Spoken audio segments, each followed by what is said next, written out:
let's get straight to the point. Number 8, the Napoleon Complex. Let's talk about history's most famous short king, Napoleon Bonaparte. Except, oops, he wasn't actually short. You've probably pictured him as this furious little dude trying to conquer Europe to compensate for his lack of verticality, giving rise to the entire psychological concept of the Napoleon Complex. But the reality is, the guy was perfectly average height for his time, maybe even slightly above average. He stood around roughly 5'6" or 5'7" in modern measurement terms. That's about the same height as Tom Cruise today, and while Tom might jump on couches, nobody thinks Maverick is a literal dwarf. So why the tiny reputation?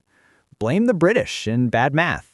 At the time, the French used a different measuring system, where their foot unit was actually longer than the British foot. When his height was originally listed as roughly 5'2" in French measurements, the British conveniently forgot to do the conversion and just ran with the idea that he was pint-sized in their propaganda cartoons. They absolutely loved drawing him as a little angry gremlin.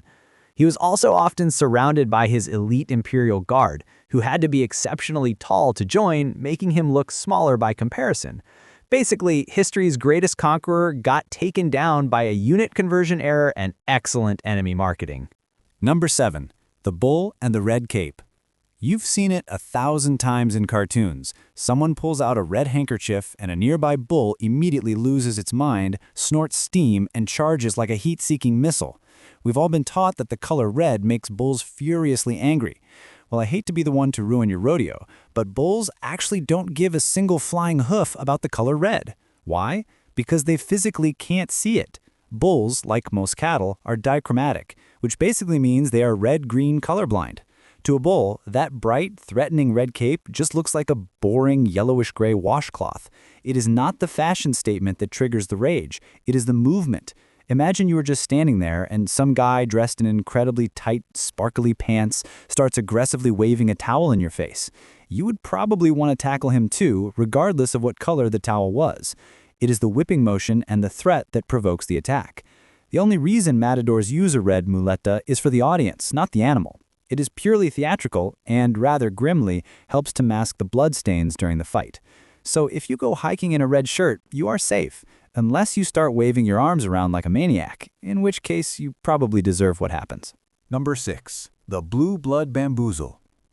Look at your wrist right now. Do you see those faint blue lines running under your skin? For years, that one know-it-all kid in middle school tried to convince you that your blood is actually blue while it sits inside your body. The faulty logic was that it only magically turns red the instant it touches oxygen when you get a cut. I am sorry to destroy your dreams of being royalty or a Smurf, but that is absolute biological garbage. Human blood is red. Always. It is red when it leaves the heart, and it is red when it comes back. It comes in exactly 2 shades, bright, vibrant, cherry red when it is oxygenated, and a darker, moody maroon when it is deoxygenated. But it never, ever goes full blue.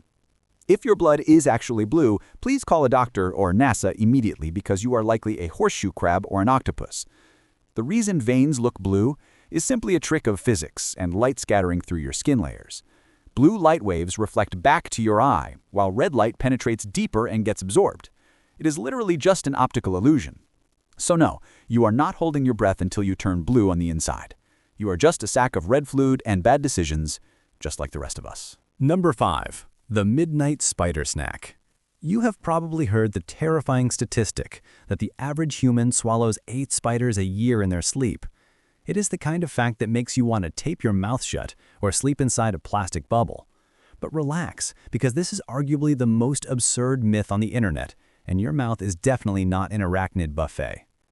Let's look at this from the spider's perspective. Spiders rely entirely on vibrations to navigate the world. To them, a sleeping human is a terrifying, wheezing, vibrating mountain of doom. Between your heartbeat, your breathing, and your snoring, you sound like a biological earthquake.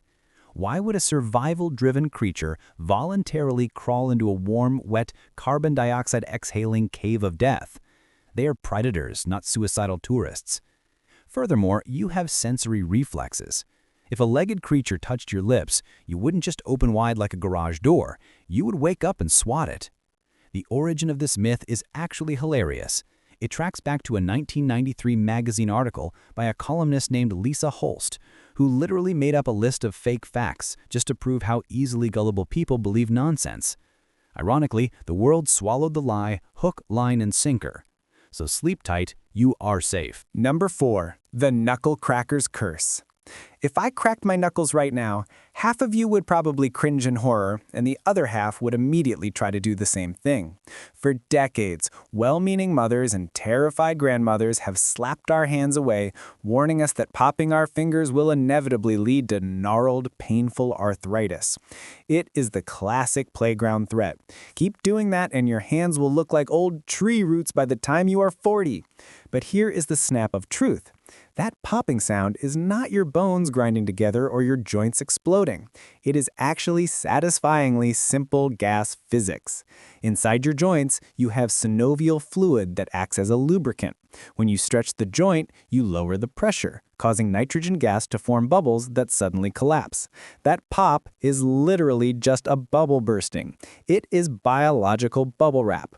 As for the arthritis claim, one dedicated hero named Dr. Donald Unger cracked the knuckles of his left hand, and only his left hand, every single day for 60 years to test this theory. The result? Zero difference between his hands. No arthritis, no pain, just 60 years of annoying his family. He even won an Ig Nobel Prize for his dedication. So go ahead and pop away. The only thing you are actually damaging is your coworker's patience. Number 3. The Great Wall Visibility Myth. There is a nugget of trivia that has survived for decades. The Great Wall of China is the only man-made object visible from space with the naked eye. It is the ultimate ego boost for humanity, suggesting we built something so colossal even the Martians are impressed. But let's bring this down to Earth with some basic optics. While the wall is incredibly long, stretching for thousands of miles, it is typically only about 20 to 30 feet wide. From the vantage point of the moon, you have absolutely zero chance of seeing it. Even from low Earth orbit, which is significantly closer, trying to spot a gray stone wall amidst gray stone mountains is like trying to spot a single gray hair on a gray cat from a helicopter. It is effectively impossible without a zoom lens. Actual astronauts, including China's own Yang Li Wei, have confirmed they couldn't see it.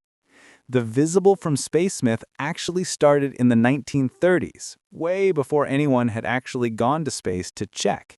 It was literally a guess. Meanwhile, you actually can see things like major highways, airports, and massive dams, because they contrast with their surroundings. So, sorry, ancient architects, but your work isn't quite the galactic beacon you hoped for. Number 2. The lie on the tip of your tongue. If you went to elementary school, you definitely remember staring at that colorful map of the human tongue. You know the one. It claimed the tip tastes sweet, the sides are for salty and sour, and the back is for bitter things. Teachers made us believe our mouths were zoned like a city planning grid. Well, go grab a lemon and lick it with just the tip of your tongue. Guess what? It is still going to be sour. That map is complete physiological fiction. The reality is that the entire surface of your tongue contains taste buds that can detect all flavor profiles equally. You do not have a specific sweet sector or a salty district. The myth started way back in 1901 when a Harvard psychologist named Edwin Boring, yes, that was his literal last name, badly mistranslated a German paper by researcher David Hennig. Hennig's graphs showed tiny differences in sensitivity, but Boring interpreted them as absolute rigid zones. Textbooks just copy-pasted the error for over a century. We also completely forgot about umami during that time. So, congratulations, your tongue is a multitasker, and you learned a lie from a guy named Boring. Number 1. The Alpha Male Mythology. If I had a nickel for every podcast bro who unironically calls himself an alpha, I could buy a private island. The internet is obsessed with this wolf pack hierarchy. The dominant alpha leads, the betas submit, and the sigmas do whatever weird stuff they do. It is the holy scripture of gym culture and corporate seminars. But here is the awkward truth that will ruin your grindset. The concept of the alpha wolf is scientifically bogus. In the wild, it does not exist. Real wolf packs are not fight clubs where the toughest guy beats everyone up for the throne. They are families. The leaders are just the parents, and the followers are their kids. You don't fight your dad to become the dad, you just move out. The myth comes from a flawed 1940s study on captive wolves, unrelated strangers forced into a small cage. Of course they fought. Put 10 random guys in a tiny elevator for a week, and a hierarchy will form there too. The scientist who popularized the term, L. David Mech, has spent the last 20 years begging people to stop using it because he realized he was wrong. So if you call yourself an alpha, you are basically saying you are a confused dad in a dysfunctional cage. And there you have it. Your childhood was a lie, and your favorite fun facts are actually just boring fiction. If you enjoyed having your reality shattered, smash that like button. It helps the algorithm know we're smarter than the other guys. Share this video with that one friend who still thinks shaving makes their beard thicker, just to prove them wrong.